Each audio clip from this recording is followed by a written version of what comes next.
Hello friends, আমি আবার এসে গেছি। তো আজকের ব্লগটা হচ্ছে সান্দাকফু ডে 2। প্রথমে আমি ভিডিওটা স্টার্ট করছি আমার দাদা দিদি সঙ্গী সাথীদের এক্সাইটমেন্ট দেখিয়ে। বিকজ আমি তো প্রত্যেকবারে দেখাই যে আমি কোনো একটা জায়গায় ঘুরতে গিয়ে বা পাহাড়ি অঞ্চলে ঘুরতে গিয়ে আমি কতটা এক্সাইটেড, কিন্তু তোমরা দেখো শুধু আমি নয়, জায়গাটা এতটাই সুন্দর যে ওরাও প্রেমে পড়ে গিয়েছিল। আর আমার কথা তো বাদই দাও, আমি তো মনোমুগ্ধকর পরিস্থিতির মধ্যে পড়ে গিয়েছিলাম। আমি তো ওখানে গিয়ে চেক ইন করা তো ভুলেই গিয়েছিলাম, চেক ইন পরে করবো, আমি এখন গিয়ে ডান্স করি, ভিডিও তুলি, এই সবেতেই মত্ত ছিলাম। This is called me with my best friend. আমি এখন আছি 3636 হাইটে, সমতল ভূমি থেকে। আই কান্ট বিলিভ দ্যাট কতটা উঁচুতে আছি আমি। দেখো দেখো তোমরা, আমি শুধু ভিউটা দেখাচ্ছি এবারে। আর দেখছো চারিদিকে কেমন স্নোফল হয়েছিল। আজকেও এক্সপেক্ট করছি যে স্নোফল হবে। মেঘগুলো দেখো, আমাদের মেঘগুলোকে দেখো কেমনভাবে ভেসে ভেসে যাচ্ছে। ও মাই গুডনেস। ইনক্লুডেড না, তো এই জন্য আমরা যে ক্যাফে 3636 লেখা আছে দেখতে পাচ্ছ, ক্যাফে 3636, তো এটাতে আমরা এখন খাবো। ক্যাফেটাই কত সুন্দর, দেখো চারিদিকটা কি সুন্দর লাগছে দেখতে, তাই না? তো এটা হচ্ছে মেনু কার্ড। আমি এখন মেনু কার্ডটা দেখতে যাচ্ছি। যে মেনু কার্ড অলরেডি স্টার্ট হয়ে গেছে যাত্রা। আবার এবার উদ্দেশ্য হচ্ছে থাকুম ভ্যালি। ঠিক আছে, আমরা থাকুম ভ্যালির দিকে যাবো।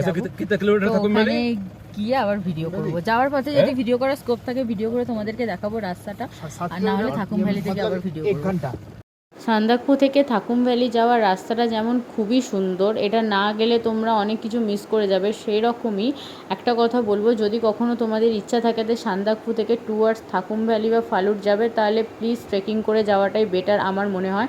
আমরা জানতাম না বলে আমরা ল্যান্ড রোভার ড্রাইভারকে ইনসিস্ট করেছিলাম, তো ল্যান্ড রোভার ড্রাইভার কিছু এক্সট্রা টাকার বিনিময়ে আমাদেরকে নিয়ে যেতে রাজি হয়ে গেছিলো। বাট যখন আমরা গাড়িতে বসে যাচ্ছিলাম অ্যান্ড রাস্তার অবস্থা দেখে এতটাই ভয় লাগছিল যে তোমাকে কি বলবো। তুমি দেখতে পাচ্ছ যে এখানে কোনো রকম রোডই নেই, এটাকে বলে নো রোড।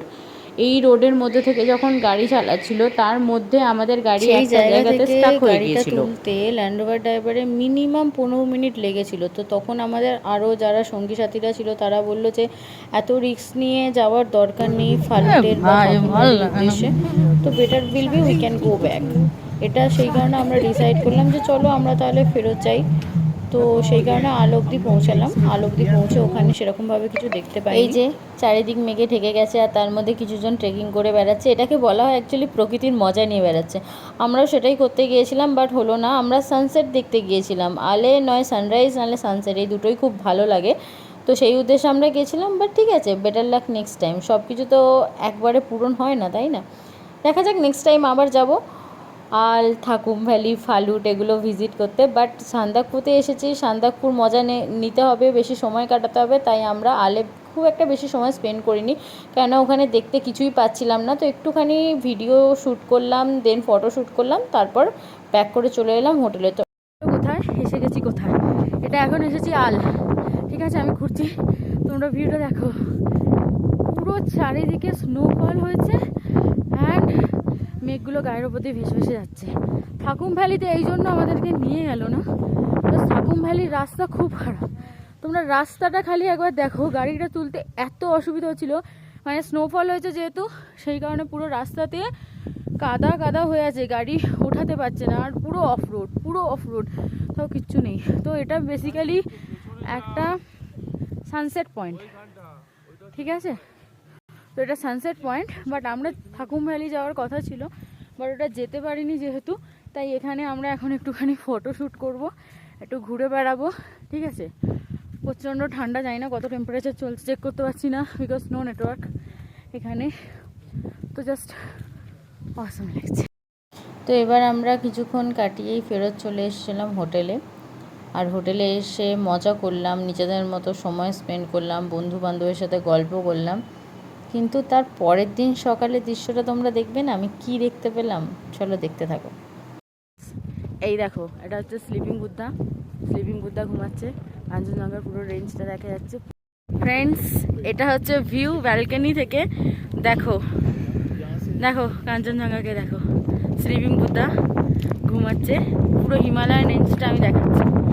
আর ওই যে দূরে দেখতে পাচ্ছ ওইটা হচ্ছে মাউন্ট এভারেস্ট। হাওয়া চলছে, দাঁড়াতে পারছি না, হাত পুরো ফ্রিজ হয়ে গেছে। কিন্তু দেখো ওই যে দূরে আমি এভারেস্ট দেখতে পেয়ে গেছি। ঠিক আছে, আমার পুরো মানে কি বলবো, পাহাড় দেখা সম্পূর্ণ। এই হচ্ছে চোখের সামনে স্লিপিং বুদ্ধা, আর এই হচ্ছে Himalayan range plus Everest, Mount Everest. ব্যাস কমপ্লিট। আমার যে এত ঠান্ডা লাগানো, এত ফ্রিজ করা, এত ভিডিও করা, এত ঘুরতে আসা, সব সার্থক। ঠিক আছে, সব কিছু সার্থক। সত্যি কথা বলতে কাঞ্চনজঙ্ঘা আর মাউন্ট এভারেস্টকে দেখে আমি এতটাই এক্সাইটমেন্ট হয়ে পড়েছিলাম যে আমি বিভিন্ন অ্যাঙ্গেল থেকে ভিডিওগুলো করার চেষ্টা করেছি। আর সেই কারণে হয়তো তোমাদেরকে আমি এতগুলো ভিডিও দেখাতে পারছি।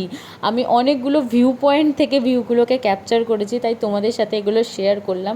আশা করছি এবার তোমরা বুঝতে পারলে যে আমার সান্দাকফু যাওয়া কিন্তু বিফলে যায়নি। হতে পারে আমি ফালুট যেতে পারিনি, হতে পারে আমি থাকুম ভ্যালি যেতে পারিনি, বা আলে গিয়ে সানসেট দেখতে পারিনি, ইনফ্যাক্ট সানরাইজও দেখতে পারিনি। সো হোয়াট, আমার যেটা দেখার ছিল আমার সেটা দেখা হয়ে গেছে। এবারে আমার ইচ্ছা আছে যে আমি কোথা থেকে মাউন্ট এভারেস্টকে একটু সামনে থেকে দেখতে পাবো, তাহলে হয়তো আমার লাইফ টাইম পাহাড় দেখাটা কমপ্লিট হয়ে যাবে।